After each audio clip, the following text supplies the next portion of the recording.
सर्वोच्च अदालत न्याय सम्पादन गर्ने थलो हो कि स्वेच्छाचारिताको प्रदर्शन गर्ने थलो? पूर्वक न्याय दिने थलो हो कि दम्भका साथ स्वेच्छाचारिता लाद्ने थलो? अहिले बेलेना कुबेला भेनेजुएला भन्ने एउटा चलन छ नि। यो प्रधान न्यायाधीशमाथि ल्याएको महाअभियोग हामीले चाहिँ बुझेका छैन। एमालेलाई हराउनै पर्थ्यो, संविधान बाहिर गएर पनि हराउनु पर्छ भन्ने नैतिक हुने। अनि एमाले मैले छोडेँ, एमाले परित्याग गरेको हुनाले मलाई एमाले हटाउन सक्छ, जागिर थमाइ पाऊँ भन्ने बित्तिकै कसैका सम्धिको जागिर थमाउनु, अहिले केही नगर्नु भन्ने आदेश के हो? यो अदालतले इन्टरटेन गर्ने विषय हो? तपाईहरु त सुन्ने बानी पर्नुभएको छ। चलेन्द्र शमशेरका विरुद्ध अरू 4 जनाका विरुद्ध त तपाईहरु बोल्नु पनि हुन्न। तपाईहरुले अरूले बोलेको सुनेको पनि छैन, किनभने त्यतातिर न्यायिक क्षेत्रतिर त्यो कुरा बोलिँदैन। अरू 4 जनाले चाहिँ के गरेछ त? एउटै काम त गरे हो नि। सेटिङ फेटिङ सबै त 4 जनाले त छोडेको थियो र उहाँहरू पनि त सेटिङवाला हो नि। सफल होस् भन्ने हार्दिक शुभकामना पार्टीको तर्फबाट र मेरो तर्फबाट पनि व्यक्त गर्न चाहन्छु। धेरै धेरै शुभकामना छ। तपाईहरुको अधिवेशन भव्यताका साथ सफल होस्। मैले विश्वास लिएको छु यो अधिवेशन सफल हुने नै छ, सफल हुनै पनि पर्छ। र मुख्य कुरा यस अधिवेशनले वैचारिक रूपमा संगठनलाई स्पष्ट पार्नुपर्छ। यस अधिवेशनमा अलिकति समीक्षा, अलिकति चर्चा र आगामी दिनमा कसरी अगाडि जाने भन्ने, यो कतिपय पार्टीका महाधिवेशनहरू जस्तो नेतृत्व मात्रै छान्ने होइन कि त्यसमा नीति पनि हुनुपर्छ। नीति बिनाको संगठन बजार जस्तो हुन्छ। बजारमा कोही केही बेच्न गएका हुन्छन्, कोही केही बेच्न गएका हुन्छन्, फरक फरक चिज बेच्न गएका हुन्छन् र जानेहरू पनि किन्न फरक फरक चिज किन्न गएका हुन्छन्। तिनीहरूको एकरूपता हुँदैन।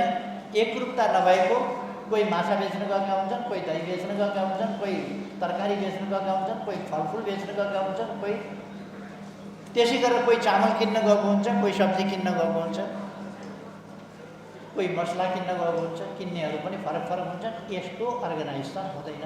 अर्गनाइजेसन भनेको एउटा विचार, एउटा उद्देश्य, एउटा गन्तव्य, एउटा आदर्श र एउटा बाटोमा आबद्ध भएका व्यक्तिहरूको समूह चाहिँ संस्था हुन्छ, संगठन हुन्छ। त्यसकारण यस क्षेत्रको हाम्रो बाटो के स्पष्ट हुनुपर्छ। हामी कता जान खोज्दैछौँ? हामी लिगल क्षेत्रमा वास्तवमा अहिले यो देश नै, राष्ट्र नै एउटा बडो जटिल र कन्फ्युजिङ अवस्थामा रहेको र कन्फ्युजन अझ फिजाउन खोजिएको त्यस्तो अवस्थामा देश अहिले। मलाई त लाग्छ न्यायको प्रादुर्भावदेखि, न्याय सम्बन्धी अवधारणाको प्रादुर्भावदेखि आजसम्मका न्याय सम्पादनका विभिन्न आधारहरूमा आजको विकसित दुनियाँमा सबभन्दा अनुपयुक्त आधार लोकतान्त्रिक प्रणालीभित्र अलोकतान्त्रिक आधार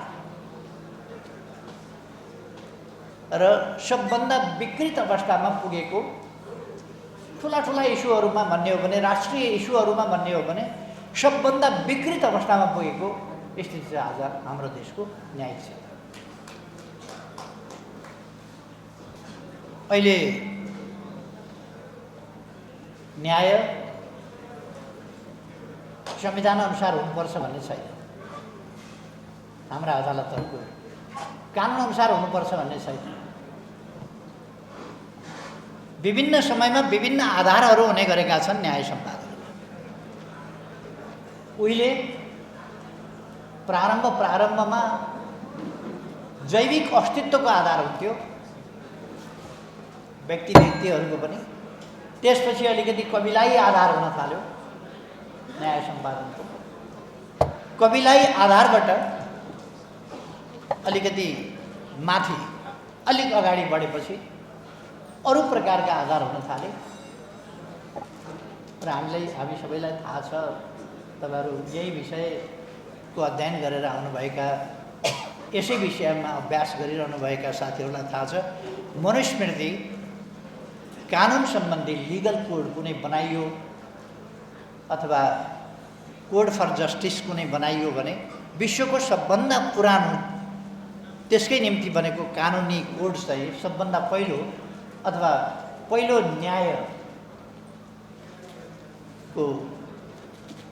न्याय विधि स्थापना गर्ने,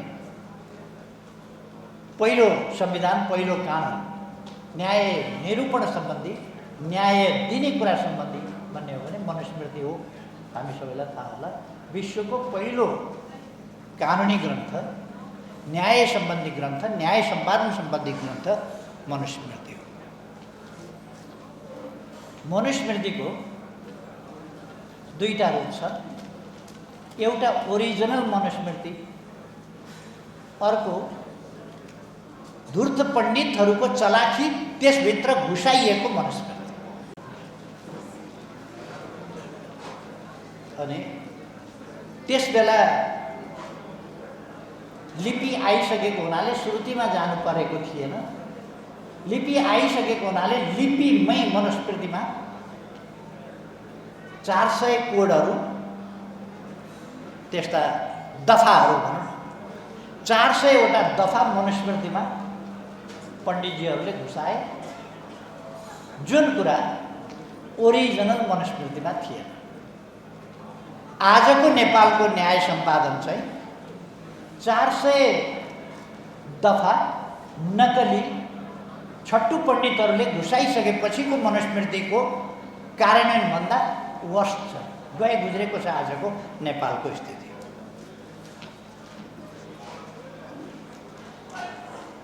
धेरै केही भन्नै पर्दैन। आधार के छ भन्दा आइडियोलोजी। न्याय निरूपण गर्ने आधार विभिन्न आधारहरू हुने गरे न्याय निरूपण गर्ने। मैले अघि भने कविलाई हितका आधारहरू हुने गरेको, अर्को कविला प्रतिको व्यवहार के गर्ने, अर्को कविलाको मान्छे हो भने त्योसँग डिल कस्तो गर्ने, अर्को कविलासँगको व्यवहार आफ्नो कविलासँगको व्यवहार, न्याय त्यहाँबाट सुरु हुँदै गयो। पछि न्यायका अनेक रूप हुँदै गए, न्यायका सिम्बलहरू थपिँदै गए। तपाईँ हामीलाई थाहा छ, त्रासबाट मुक्त हुनु, त्यसकारण सर्पलाई कुल्चिएको सिम्बल किन आयो? न्यायको सिम्बलमा सर्प कुल्चिएको, कुकुरलाई टाढा भगाएको कुकुर पनि त्यहाँ छ, त्यो कुकुरलाई उता धपाइएको सिम्बल। कुकुर भनेको मान्छेसँग साह्रै एट्याच हुने, त्यसका एट्याचमेन्टबाट टाढा, त्यो पनि।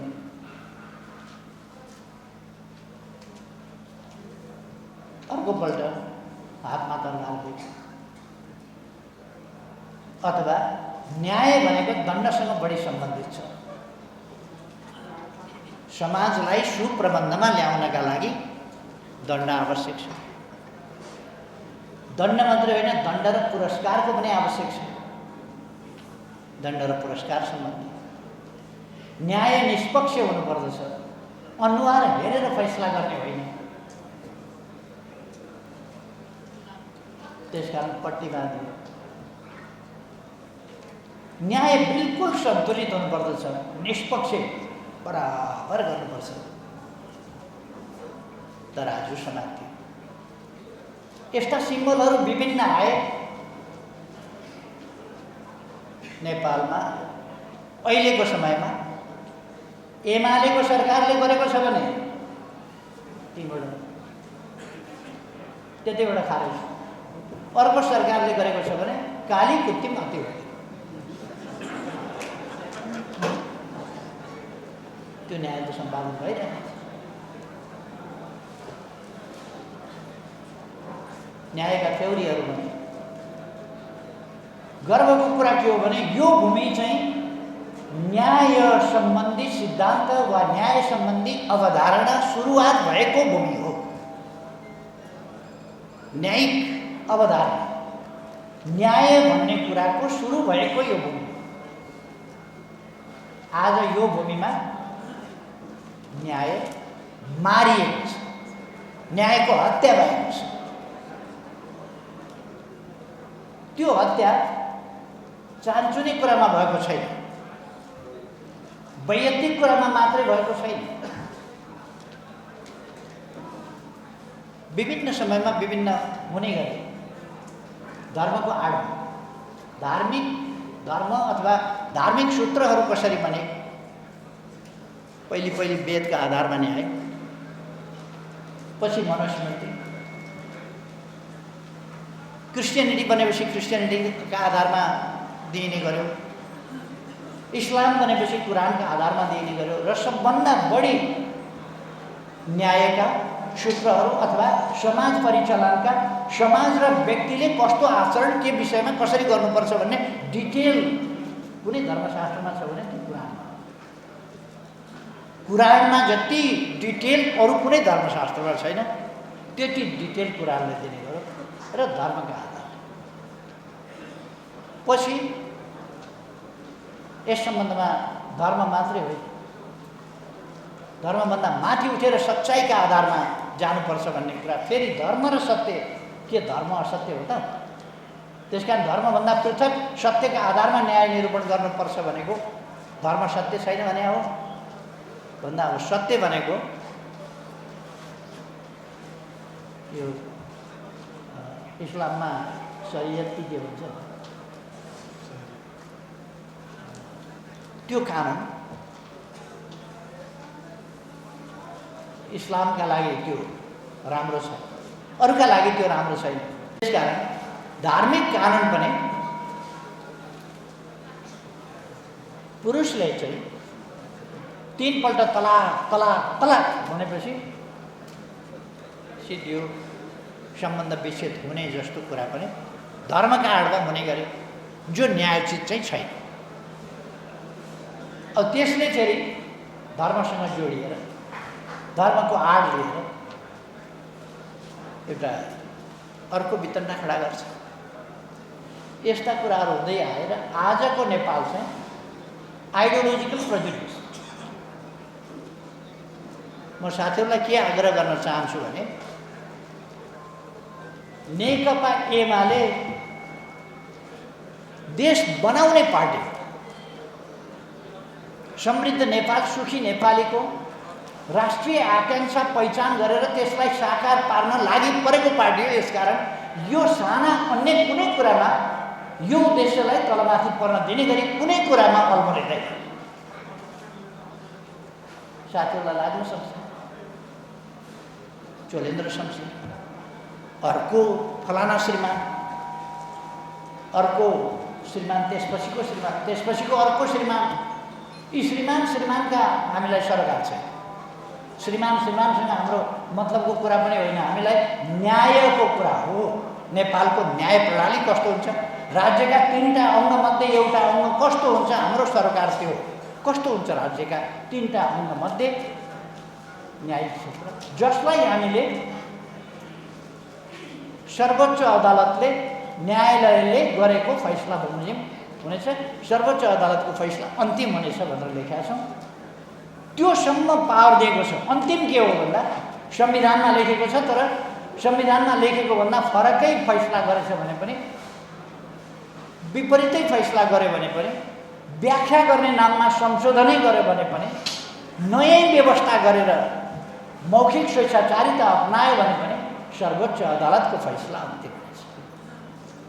त्यो अथोरिटी दिएको संस्था विकृत भयो भने लोकतन्त्र के हुन्छ, समाज के हुन्छ, राज्य के हुन्छ, हाम्रो सामाजिक प्रबन्ध के हुन्छ, हाम्रो स्थिति के हुन्छ, हाम्रो विधिले कहाँ पुर्याउँछ? त्यही विधिलाई विधि बनाउने हो। त्यसर्थ हामीलाई व्यक्तिसँगको सरकार होइन, हामीलाई सरकार प्रणालीसँगको। हामी कस्तो प्रणाली र प्रक्रिया अवलम्बन गरिरहेका छौँ, कस्तो विधि अपनाइरहेका छौँ, कस्तो तरिका अपनाइरहेका छौँ, मुख्य कुरा त्यो छर्लङ्गै छैन र। 5 जनाको बेन्च बन्छ, 2 जना श्रीमानहरूले अरू 2 जना राख्यो भने हामी बस्दैनौँ, फलानु फलानु राखे हामी बस्दैनौँ भनेर छुट्टै आदेश लेख्नुहुन्छ। 2 जनाले लेख्नुहुन्छ हामी निष्पक्ष ढङ्गले न्याय दिन सक्षम छौँ, हाम्रो पेशा, हाम्रो प्रतिबद्धता अनुसार हामी निष्पक्ष इन्साफ दिन्छौँ, न्याय दिन्छौँ। केही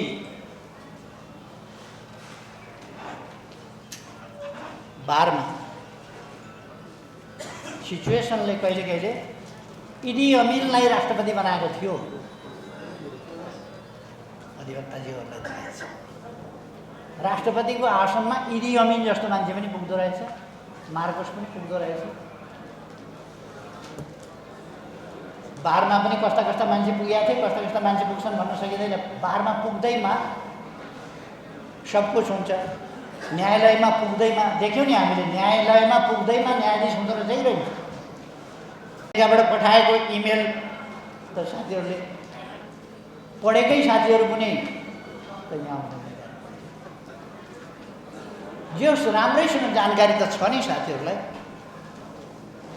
एमाले नडाली हुन्न थियो, केपी ओली नहटाई हुन्न थियो, संविधानले हटाउन दिन्न थियो। फैसला त अगाडि छ, घरैबाट लिएर जानुभएको छ फैसला, केपी ओलीलाई नहटायो। एमालेलाई नडाली हुन्न, फैसला त पूर्व निर्धारित छ। अथवा भाग्यवादीहरूले जस्तो भन्ने गर्छन् नि, पहिले नै सबै कुरा तय छ, पहिले नै निर्धारित छ, अहिले हामीले गरेर केही हुने होइन, भगवानको खेल हो। न्यायालयमा पनि पहिले नै निर्धारित हुन्छ। तर इमेलले भन्छ एमालेको भाग्य भविष्य, त्यसको फैसला पूर्व निर्धारित थियो, तय थियो, छैटीकै दिन लेखेका थियो। न्यायाधीशहरू निमित्त पात्र मात्र हुन्। कस्तो नराम्रो लाग्छ, दुःख लाग्छ क्या न्यायालयको सम्बन्धमा यसो भन्नुपर्दा। तर यो मैले भनेको त 5% पनि छैन नि त। सर्वोच्च अदालतका प्राङ्गणमा उभिएर वरिष्ठ अधिवक्ताहरू, नेपाल बार र सर्वोच्च अदालत बारले के भन्छ भने, ए भ्रष्ट न्यायाधीशहरू भन्छ सर्वोच्चतिर फर्किएर। बारले भन्छ, हामी सुनेर अप्ठ्यारो लाग्छ।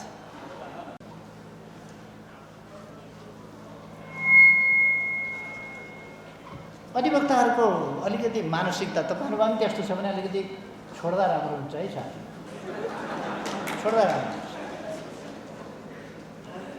अहिले मैले आउँदै गर्दा पनि हेरेँ, ठ्याक्क बाटोमा गाडी रोक्नुभएको छ, खर्लक्क ओर्लिएर यहाँ बस्नुभएको छ अधिवक्ताज्यूहरू। मलाई लाग्छ सायद वरिष्ठ नै बस्नुभएको कि त्यसरी। ठ्याक्क बाटोमा गाडी छोड्नुभएको छ, बिच बाटोमा, साइडमा राखेर आउनु पर्दैन। वकिल भनेपछि बाटैमा गाडी रोकेर छोडेर अलिकति सिधो पनि कि जस्तो लाग्छ मलाई, भन्न त नहुने हो। तर हामी हरेकले आफूले पनि एउटा कानुनको सिर्जना, सोसल मोरलबाट कानुनको सिर्जना। एथिक्स छ। यदि एथिक्स छैन भने, यदि त्यहाँ मोरालिटी छैन भने there is no constitution, no law, no rule, nothing. Ethics नै छैन भने त्यो त अहिलेको सर्वोच्च अदालतको फैसला जस्तो हुन्छ। No ethics. प्रधानमन्त्रीलाई अवकाश दिने ठाउँ, प्रधानमन्त्री निर्वाचित गर्ने ठाउँ, प्रधानमन्त्री निर्वाचित गर्न सिफारिस गर्ने ठाउँ, सार्वभौम सत्ता जनताले प्रतिनिधि छान्छन्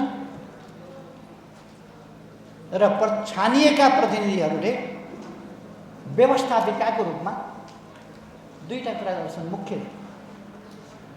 एउटा संविधान संशोधन आवश्यक पर्यो भने यो कानुन निर्माण वा संशोधन, ती चिजहरू। अर्को जनप्रतिनिधिको हैसियतले सरकार निर्माण, आवश्यकता अनुसार परिवर्तन, यो काम संसदले गर्ने। संसदका मुख्य काम के हुन्छ? सरकार गठन परिवर्तन, कानुन निर्माण परिवर्तन। सरकार निर्माण परिवर्तन र कानुन निर्माण परिवर्तन व्यवस्थापिकाले गर्ने कुरा यिनै हो। तर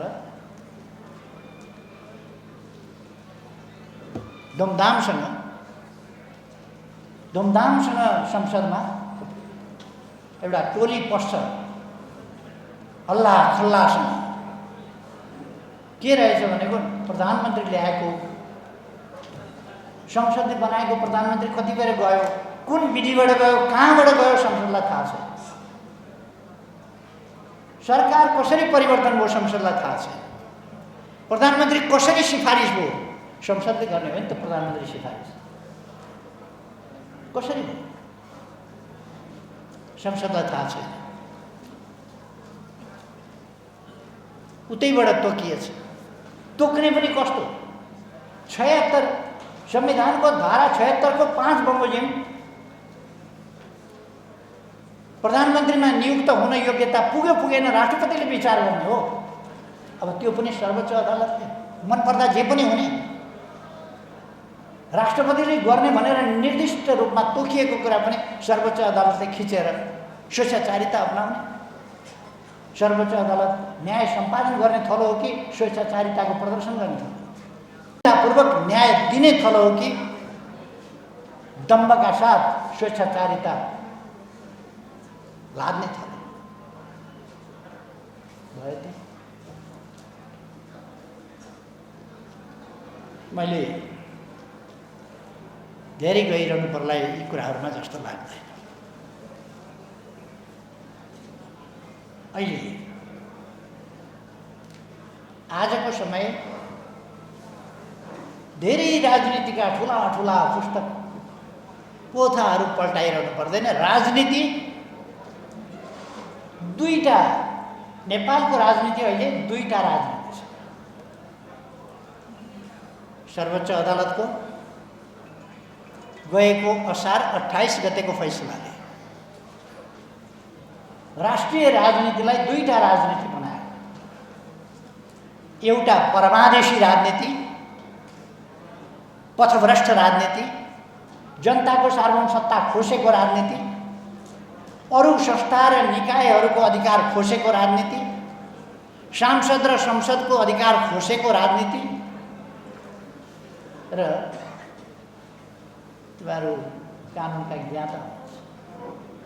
यदि न्यायालय प्रोएक्टिभ हुन थाल्यो भने, न्यायालय स्वेच्छाचारी ढङ्गले चल्न थाल्यो भने लोकतन्त्र के हुन्छ?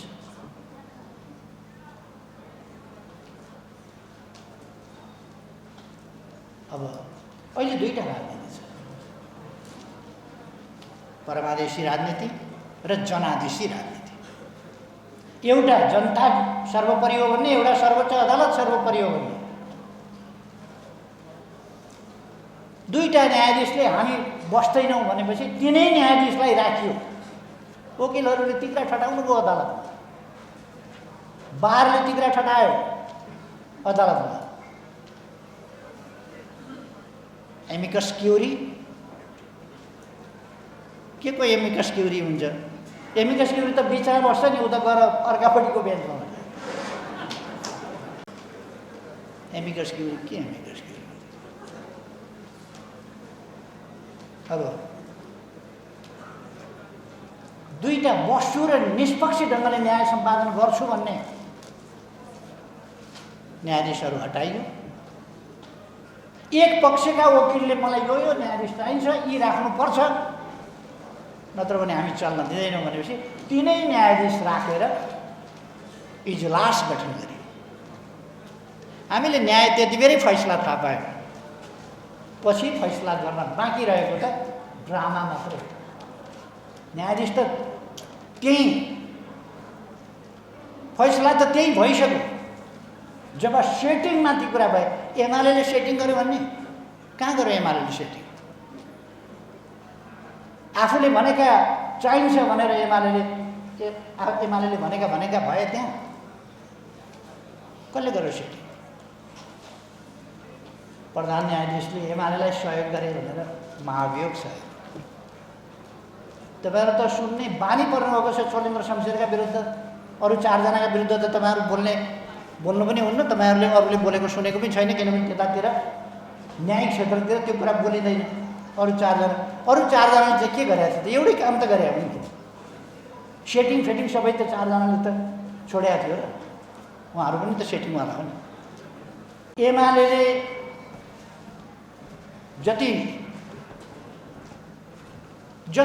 एमाले विकास निर्माणका काम गर्छ अवरोध, जति निकम्मा खालका कर्मचारी हुन्छन् तिनीहरूलाई विधिसम्मत ढङ्गले हटायो भने पनि एमाले हटाएको हुँदैन।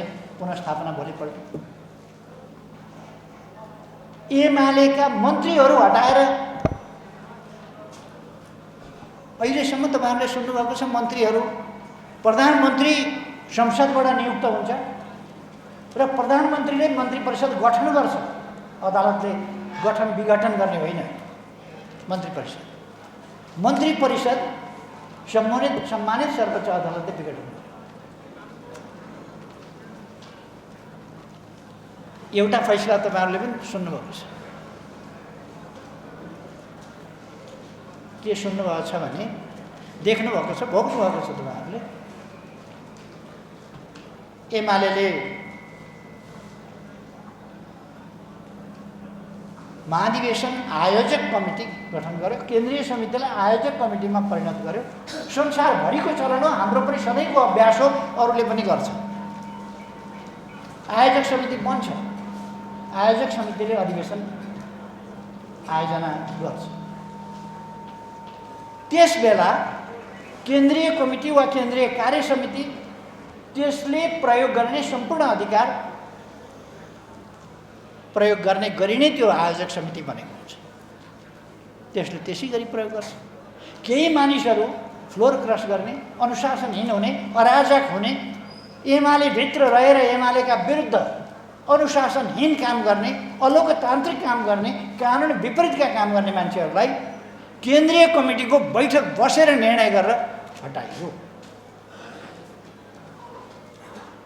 अदालतले फैसला गरिदियो। आयोजक समिति अदालतले चुन्दैन, कानुनले चुन्दैन। हामीले भन्यौँ कमसे कम त्यही कानुनको परिभाषाको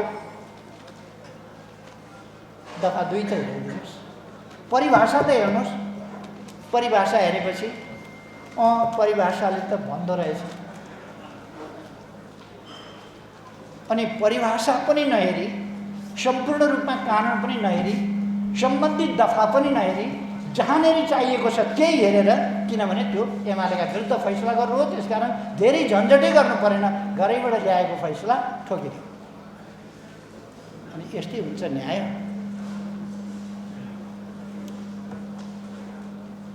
त्यसर्थ यो अहिलेको समयमा तपाईहरूले विचार गर्नुपर्ने कुरा के हो भने 2टा स्थिति हुन्छ, वैयक्तिक र राष्ट्रिय इस्युहरू हुन्छ। वैयक्तिक इस्युहरूमा गरिने बहस पक्ष विपक्ष र राष्ट्रिय इस्युहरूमा गरिने मलाई वकिल भएर परमादेशको पक्षमा बहस गर्ने, संसदबाट होइन अदालतबाटै सोझै प्रधानमन्त्री नियुक्त हुन्छ भनेर बहस गर्ने अधिवक्ताज्यूहरूले पढेको कानुन देखेर, उहाँहरूले बुझेको कानुन देखेर शरम लाग्छ मलाई। नेपाली भाषामा लेखेका कानुन हामी पनि बुझ्छौँ, हामी पनि पढ्न सक्छौँ नि। त्यो राष्ट्रलाई लोकतान्त्रिक बाटोबाट पर सार्ने, विकास निर्माणको गतिलाई रोक्ने, अस्थिरता अराजकतातर्फ देशलाई धकेल्ने, त्यस कामका निम्ति नेकपा एमाले यस्ता कुराहरूलाई रोक्न, ठिक बाटोमा राष्ट्रिय राजनीतिलाई हिँडाउन, समृद्ध नेपाल, सुखी नेपाली बनाउने उद्देश्यमा कृत सङ्कल्पित छ, दृढ छ र यसका निम्ति नेकपा एमाले नेपालको न्याय क्षेत्रलाई त्यत्तिकै स्वस्थ, पवित्र, निष्पक्ष, आँखामा पट्टी बाँधेर, अनुहार नहेरेर, कसैको आइडियोलोजी नहेरेर, कसैको डर त्रासमा होइन सर्पलाई कुल्चिएर, कसैसँगको निकटता होइन निकटतालाई टाढा राखेर, कुनै प्रलोभनमा होइन, फरक ढङ्गले राष्ट्रका निम्ति संविधान बमोजिम। राष्ट्रका निम्ति पनि हामी के भन्छौँ भने यदि संविधानले स्पष्ट रूपमा अन्य केही व्यवस्था गरेको छ भने त्यो आफ्नो ठाउँमा त्यसलाई हामीले मान्नुपर्छ।